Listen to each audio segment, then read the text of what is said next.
ዋላቶም ባንዳታት እውን ረኣይዎ ሲና ንብል ዘለና ባንዳ ኩሉ ተዓፊንዎ ይኸድ ኣሎ ኩሉ ተዓፊንዎ ይኸድ ኣሎ ፅልኢ ኣብ ልዕሊ ትግራዋይ ዘለዎም ፅልኢ እንዳበለ ክገልፅ ከሎ ተስፋይ ንጉስ ተረኣየ ዝዛረብ ሰብ እንዲ ንፃድቃን ክገልፆ ከሎ ከምኡ ገይሩ ክገልፆ ከሎ ንባዕለ ሰፋ ብርሃ ከምኡ መሬቶም ክሸጡ ኣፎም ከፊቶም ከም ሓርገፅ ርእሲ ሓርገፅ ዝመስሉ ሰባት ኮንቴስትድ ኤርያ ይብሎም ነቶም ንመሬት ትግራይ ክሸይጥ ዓካት ኣፉ ዝኸፍት ሕማቕ ሰብ ከም ኣሰፋ ብርሃ ዝበለ ይረኣኹ referendum let's be clear contested ዝብልኮ ኣነይኮም ክንፈጥረ contested ዝኾኑ issues ስለ ዘለዉ ኮዩ ሰባት ስለ ዘለዉ ኮዩ ሕቶ እዚ ዘልዕሉ ሰባት ስለ ዘለዉ ኮዩ ብትሽዑ ዝተገበረ ኮንፊግሬሽን ዘይተሓጎሱ ከም ሓድሽ ክርአ ኣለዎ ዕድል ክወሃበና ኣለዎ ዝብሉ ሰባት ስለ ዘለዉ ኮዩ ህዝቢ ኣሎ ኮዩ ከም ዘርአየና ኮንቴስት ኣሎ እዩ ተመልከት ከምዚ ዝበሉ ማለት ሰብ ድዮም ኣራዊት ዘይትፈልጦም እዚኦም እዮም ዓዶም ዝሸጡ ነዚኦም ሒዙ ከዓ እዩ ዝኸድ ዘሎ ስካዕ ዝብትኖም ከም በዓል ቅዱስ ከዓ ዝብተን ከም በዓል ለማስ ከዓ ዝብተን ንለማ ዘይኮነ ሰብ ስልጣኑ ሕሊፉ ዝሃቦ ናብዚ ደረጃ ዘብፅሖ ንለማ ዘይኮነ ሰብ ነሰፋ ብርሃ ክኾነ ኢሉ ሓሲቡ ዝኸይድ ከም ዝበለ እንስሳ ቦታ ክረክብ ከሎ ቦታ ስለ ዝረኸቡ እንዲ እዚኦም እኮ ኣተሓሳስባ ኣይኮነ ናይ ሰብ ኣተሓሳስባ ኣይኮነን ዝሓስቦ ዘሎ ተራ ካብ ፅርግያ ወሲድካ ካብ ናይ ትግራዋይ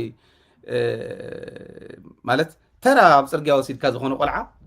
ክሓስቦ ዘይኽእል ናይ ደደብ ኣተሓሳስባ እዩ እንታይ ማለት እዩ እዚ እኮ ኣብ ኣርካይቭ ዝፀንሕ ኮይኑ ናይ ደንቆሮ ኣተሓሳስባ እዩ ኮንቴስትድ ዝበልኩ ኣነ ይኮንኩን ይብል ኣይእትወካን ዋላ ይትወሎ ንስኻ ንሕና እውን እኮ ይኮንናን ኢልና ግን ከምኡ ኢሎሙና መሬትና ክወስዱስ ኮንቴስትድ ኢሎሞ ነቲ መሬትና ኣብይ ኣሕመድ ግን እንታይ ይብለካ ኣሎ መሬት ኦሮሚያ ገና ክምለስ እዩ ቀይሕ ባሕሪ ክንበፅሕ ኢና መሬት ንኦሮሞ ናይ ህልውኑ መሰረት እዩ ንትግራዋይ ከ ከም ዝበለ ዛብእ ኣለዉ ከም ዝበሉ ገልዕታት ኣለዉ ብሒቕ እዚኦም ክስንከቱ ዘይኽእሉ ብሒቓት እዮም ሕማቃት ዝላሸው ማለት ከምዚኦም ዝበሉ ሒዞም እስካዕ ዝበልዕዎም የለፋልፍዎም እስካዕ ዝበልዕዎም እስካዕ ዘጥፍእዎም ኣይርድእዎን ግን ደንቆሮ ይርድኦን መሬተይ ከምልስ ቀይሕ ባሕሪ እንተይተረፈ ክወስድ እየን ዝብል ኣብይ ኣሕመድ ደድሕሪኦም በቃ ናይ ትግራይ እውን በዚ የለካ ከይትምልሶ ኮንቴስትድ ኢልካዮ እንዲኻ ሒዝካ ይኽእል ከምኡ እንዳበለ ዝኸደደብ እዩ ተርእይዎ ዘሎ ነዚኦም ሕዚ ቃል ናይ ውርደት ቃል እንተሃልየ ዲክሽነሪ ኣይገልፆም ይንእሶም እዩ ወራዳታት እዮም ተውዝኒ ምስኡ ተፀጊዕኒ ምክትል ናይ ውድብ ናፅነት ኮይኑ ናፅነት ትግራይ ያኸውሕሱ ምክትል ናይ ውድብ ናፅነት እዩ ናይ ሽማግለን ናይ መንእሰይን ዕሱብ ኢና ንርኢ ዘለና ኣብ ቅድሚት ትግራዋይ ይዕሰብን ትግርኛ ስለ ትዛረብካ ከዓ ትግራዋይ ክትበሃል ኣይትኽእልን ትግራዋይ ትዝቃለስ ዘለ እዞም ዕሱባት እዚኦም ግን ንታየ ደንደኣ ዘይኮነ ኣብይ ኣሕመድ ንለማ መገርሳ ዘይኮነ ኣብይ ኣሕመድ ንገዱ አንዳርጋቸው ዘይኮነ ኣብይ ኣሕመድ ንበዓል ዮሃንስ ቦያለው ኣብ ልዕሊ ትግራዋይ ፅልኢ ንስበኽ እንዳበሉ ኣብ ልዕሊ ትግራዋይ መከራ ዘምፁ ታናቱ ድሌት ዝፈፀሙሉ ነዚኣቶም ዘይኮነ ኣብይ ኣሕመድ ንዓኹም ክኾን ኢልኩም ሓሲብኩም እንተኾንኩም መወዳእታኹም መቃብርያ ወይ ከዓ እስር ቤት እያ እዝዩ ሃይለ ዝፈጥሮ ሓድሽ ታሪክ ከይመስለኩም ሓድሽ ወረ እውን ጀሚሮም ከዓ ኣለዉ ሕዚ ከይዶም እዮም በዓል ኣባዱላ በዓል ግርማ ብሩ በዓል ጁነዲን ሳዶ ገለመለ ዝበሃሉ ተኣኪባቶም በዓል ኩማ ደመቅሳ እዚኦም ተኣኪቦምስ ንትግራይ ከይዶም ሽምግልና ይብሉ ናይ ሽረ ናይ ከተማ ሽረ እንዳስላሴ ህዝቢ ርክብ መግለፂ ኣውፅኦም ኣለዉ ማለት መግለፂ ተይኮነስ ተወሰነ ሓበሬታ ኣቐሚጦም ኣለዉ ዘየለ ነገር ንምንታይ ኢኹም ከም ዝትገብርዎ ዝብል ኣብ ፔጅና ኣለኩም ራእይዎ የለን ዝመፀ የለን ሕዚ ገንዘብ እዩ ዝሃድም ዘሎ መዘናግዒ ኣይገብርዎን ክብል ኣይክእልን ክገብርዎ ክእል እዮም ንቐፃሊ ብዙሕ ልመናታት እውን ክመፅእ እዩ ብፍላይ እንዳቀረበ ክኸድ ከሎ ሰራዊት ትግራይ እናቀረበ ክኸድ ከሎ እቲ ናይ ፅምዶ ሰራዊት ልመናታት ክመፁ እዮም ኣይትጠራጠሩ እዚኡ ንሕና እውን ብደንቢ ጌርና ንግምቶ እዩ የለን ግን ከምኡ ሓሶት እዩ ንምንታይ እንኩም ኢሎም ተልኩም ግን ኣነ ብክልተ መንገዲ ክትርጉሙ ክእል እየ ናይ ባዕለይ ትርጉም ከቕምጥ ከለኹ ከምዚ እዩ ዝበሉ በዚኡ ኢልና መረዳእታ ዝረኸብና እንተይኮን ናይ ባዕለይ ከቕምጥ ከለኹ ሓደ እንታይ ይብሉ ንሕና እንተኸድና እንታይ ይብሉ ከምኡ እንተለመና እንታይ ይብሉ ተወዲብና ግደፉ እንተበልና እንታይ ክመፅእ ዝኽእል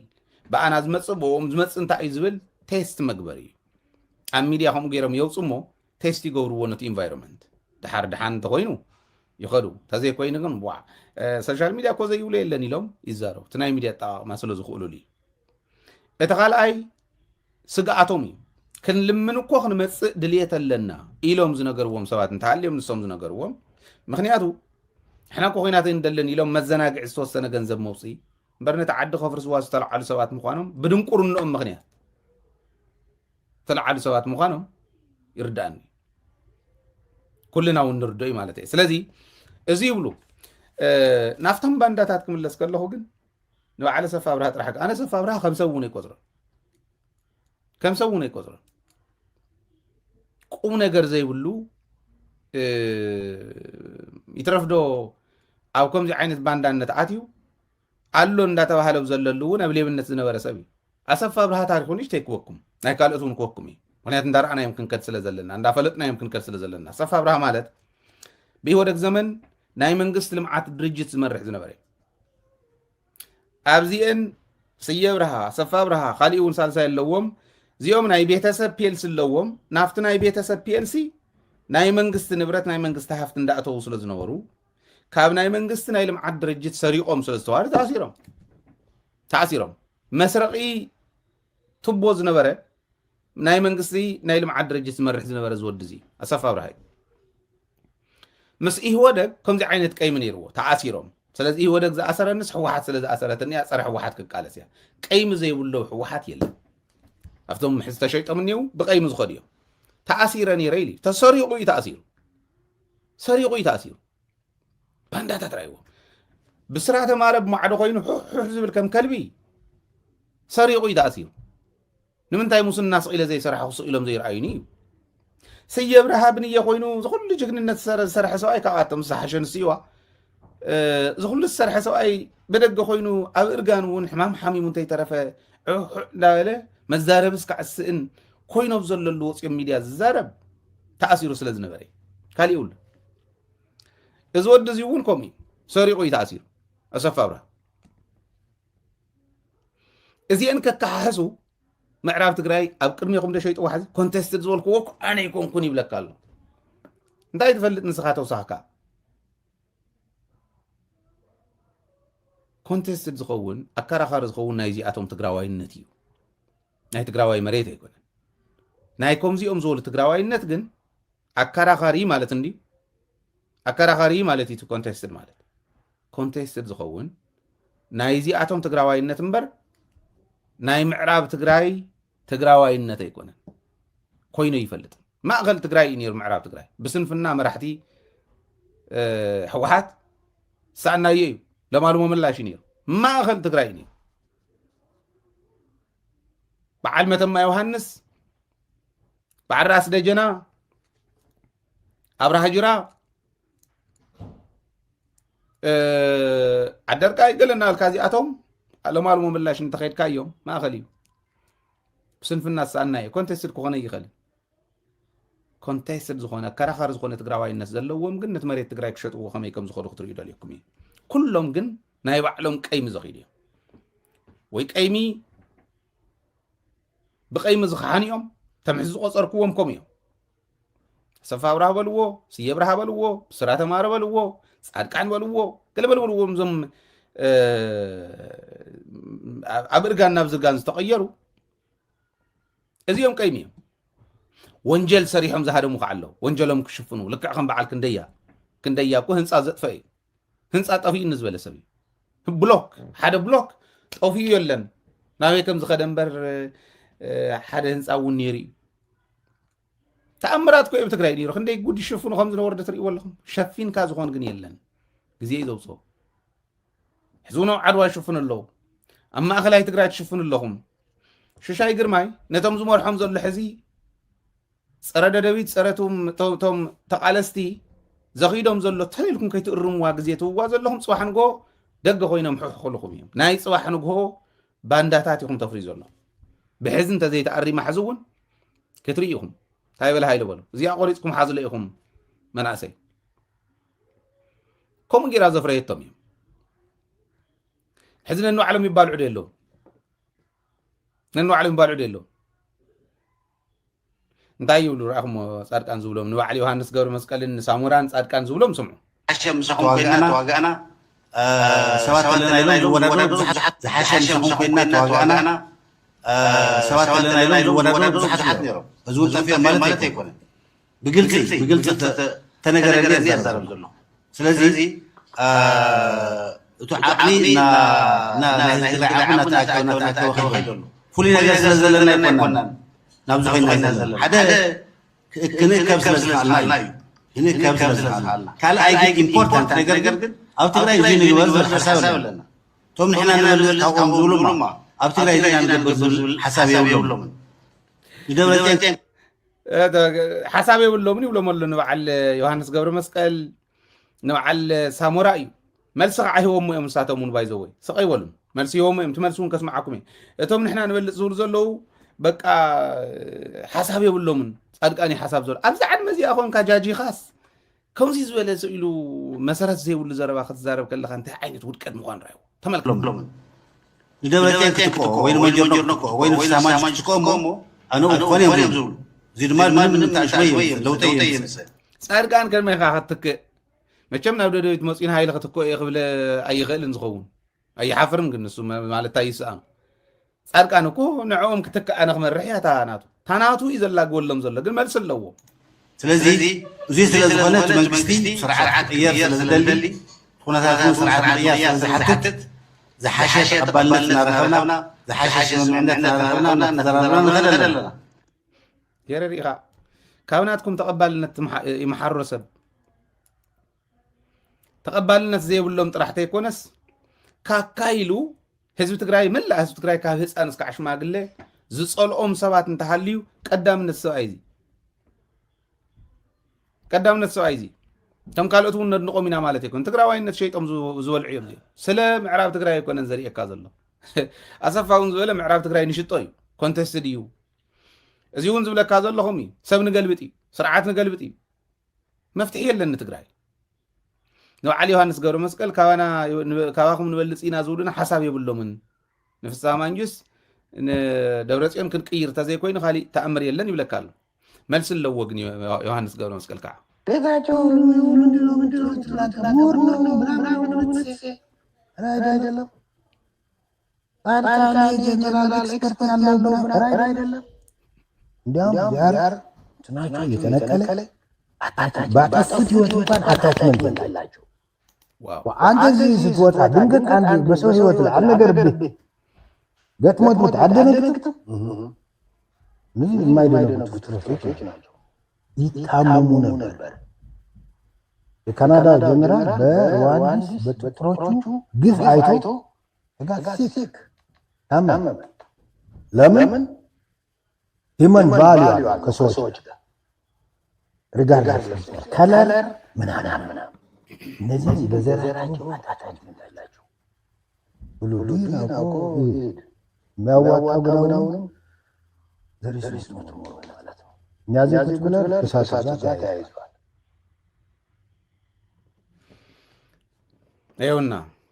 መልስ በደንብ ገይሩ ይወም ኣሎ ጻድቃን ምሁር ከምዚ ይባደ ወታደራዊ ጀነራል ዝኾነ ከምዚ ይባል አረ ይኮነን ጀነራል ይኮነን ጻድቃን ይብለካል ጻድቃን ፍጹም ጀነራል ይኮነን ይብለል ዮሐንስ ገብረ መስቀል ጌታቸውን ፍጹም ምሁር ይኮነን በፍጹም ይፈልጡን ዚኦም ሂማን ቫልዩውን ዘይብሎም እዮም ይትረፍደ ፍልጠት ሰብአውነቱን ዘይብሎም እዮም ይብሎም አለ ሐቁ እዚ አይደግፎ ግን ንባዕሉን ይብሉን ንባዕሉን ይብሉ ይሐይሽ ይኻባቶም ቀደመ ይውን ማለት ብጅግንነቱ ፍጹም ዘይክሓድ ጅግና እዩ ኔሩ ትግራዋይን ሃሎ ትግራዋይነቱ ምሻጥ ካብ ዝጀመረሉ ግዜ ግን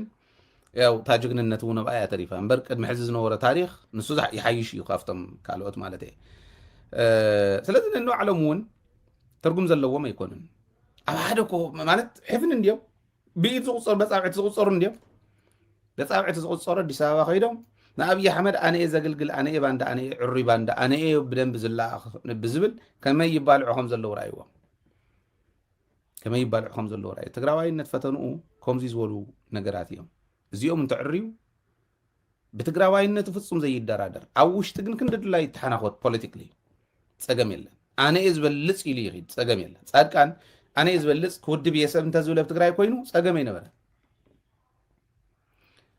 ህይወት ህዝቢ ትግራይ በዚኣ ጠፊ ኢሉ ክሓልም ዝሓድር እንተኮይኑ ግን ጻድቃን ይኹን ሳሙራ ይኹን ዮሃንስ ገብረ መስቀል ይኹን ትግራዋይነት ተመረኪቦም እዮም እዚ ዝገብርዎ ማለት እና እዚ እዩ ዝበሃል ዘሎ ሓንቲ መሰጋገሪት ክትኮነና እዚኣ ክንግደኩም ጨላልቃ ገና ብዋሓቱ መብረቕ ተንጎድጎደ ህወብላ መሸንገጋ ሰማይ እንተኸበደ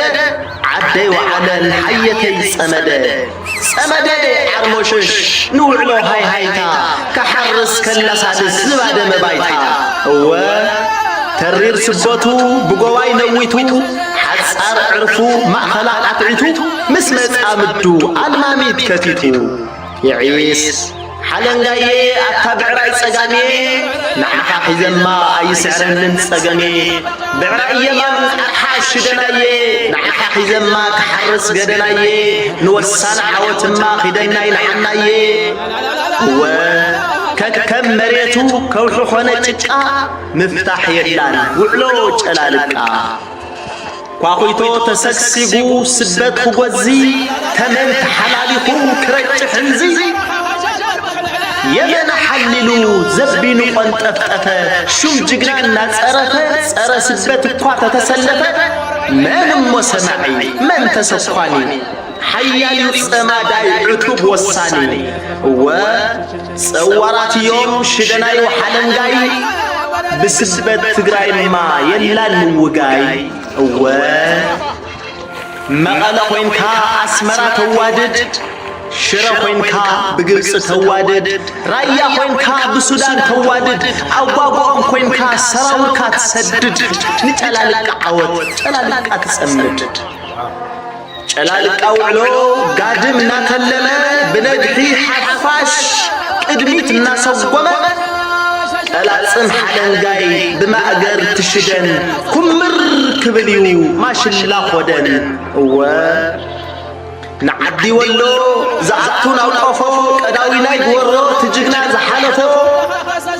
ወግን ወጋግን ዘበብ ከይትለቃ ይበል ወፍሪ ውዕሎ ጨላልቃ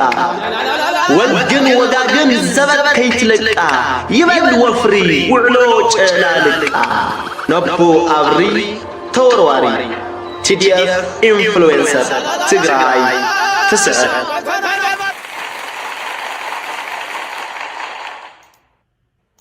ዋው ገርም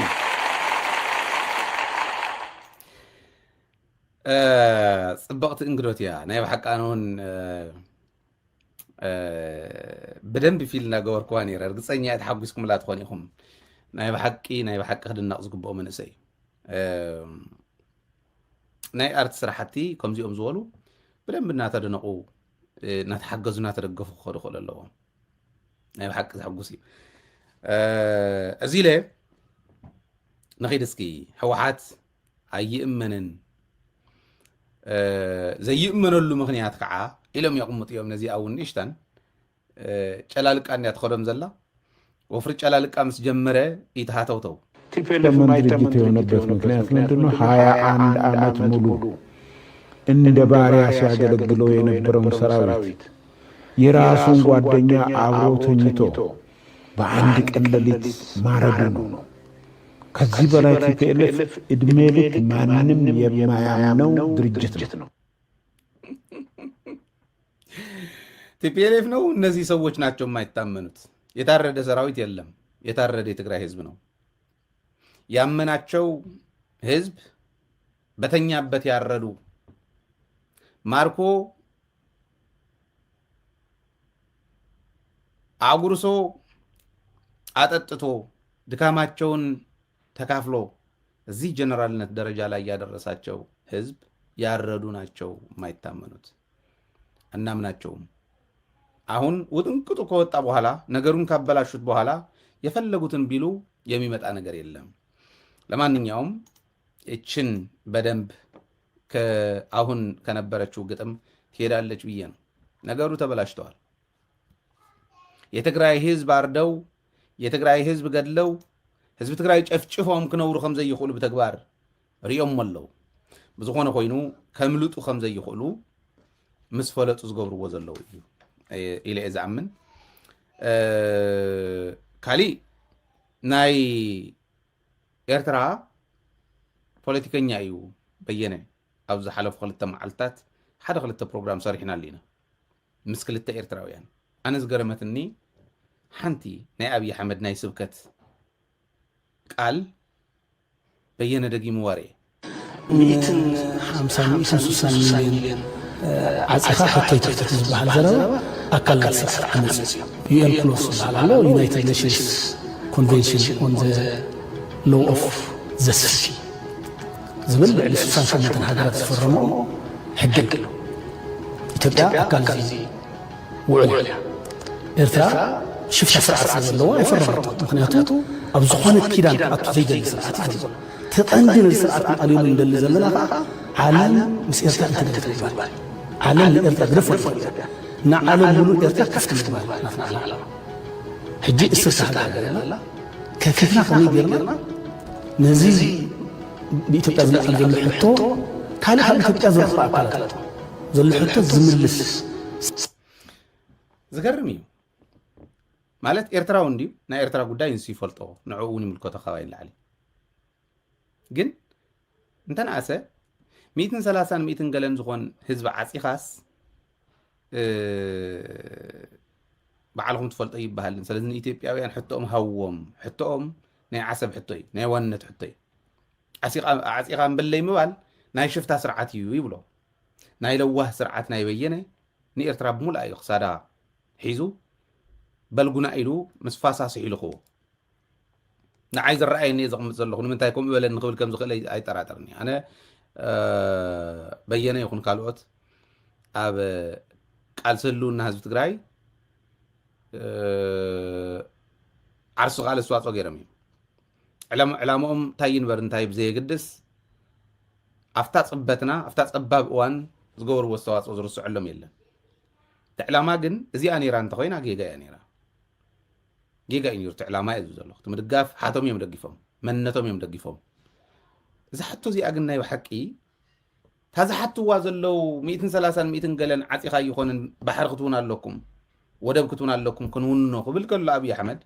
በየነ ክደግሞ ከሎ ሰይገርመኩም ዶ? ከመይ ዝበለ ኤርትራውነት ይኸውን? ንሕና እኮ ከም ተጋሩ ኢትዮጵያ ትበሃል ዓዲ ባሕሪ ረኸበት ኣይረኸበት ኣካልናታ እስካዕ ዝነበርና ፀገም የለን ንሕና እውን ረኺብናዮ። ኣካልናታ እስካዕ ዘይኮንና እውን ንዓና ክንዲዚኣ ተኣክል ተቆንጠረልና የላ። ተዋና ሕቶ ግን እቲ ኣብይ ኣሕመድ ሕዚ ሒዝዎ ዝመፀ እዩ። ቀይሕ ባሕሪ ኣይኮነን በረንቱ ናተ እዩ ባሕሪ ነጋሽ ናሃና ናይ ኦሮሞ እዩ እንዳበለካ እንዳሃለወስ ኣዲስ ኣበባ ኮንካ እዚኣ ትብል ከመይ ዝበለ ሕልና እዩ? ከመይ ዝበለ ኤርትራውነት ይኹም ክብል ዝኽእል ሰብኣይ እኮ ኤርትራስ ሙልኣ ናይ ኦሮሚያ ይብለካ ኣሎ።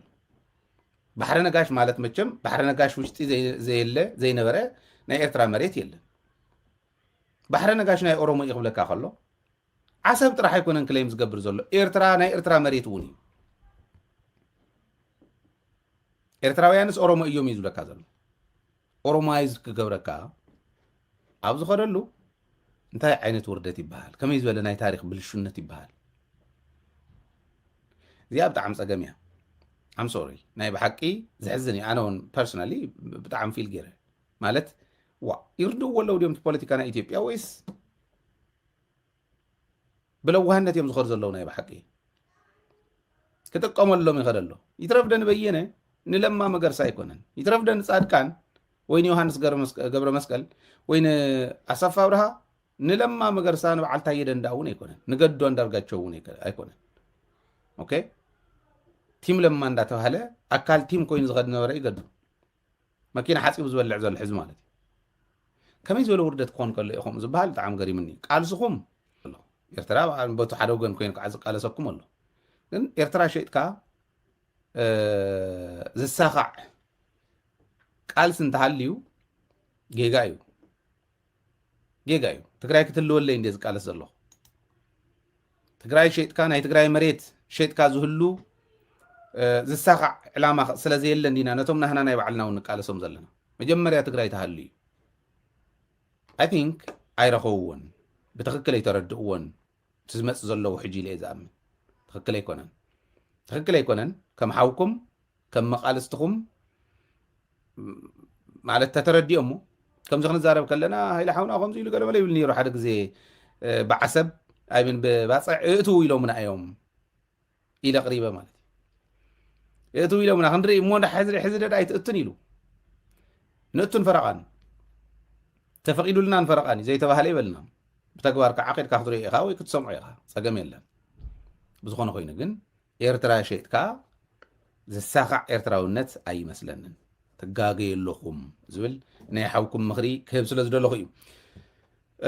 እዚ ኢለ ክዛዝሜ ናይ ሎም መደብና ሕዚ እውን ከምቲ ልሙድ ደደቢት ንሓገዝኩም ደደቢት ናፋለጥኩም ክትዘልቁ ሚድያኹም መፋለጡ ሚድያኹም ዕብዩ ሚድያና ናይ ባዕልና ከልወና ከለ እዩ ፀላእትና ክንምክተሉ ንኽእለሉ ኣብ ዝደለናዮ እዋን ብዝደለናዮ መንገዲ ክንምክት ንኽእለሉ ንሱ ክህሉ ከሎ እዩ እዚ ተረዲኡ ዝድግፍ ኩሉ ደደቢት ክድግፍ ደደቢት ከፋልጥ ኣብ ዓዲ ይኹን ኣብ ደገ ይኹን ዘሎ እዚ ኣጋጣሚ ፃውዒተይ ከቕርብ ብዘለኹም ሰላም ይኹነልኩም ሰላምን ዓወትን ምስ ጅግና ህዝብና ክኾን ናይ ኩሉ ግዜ ትምኒትና ናይ ለይትን ቀትርን ስራሕናን እዩ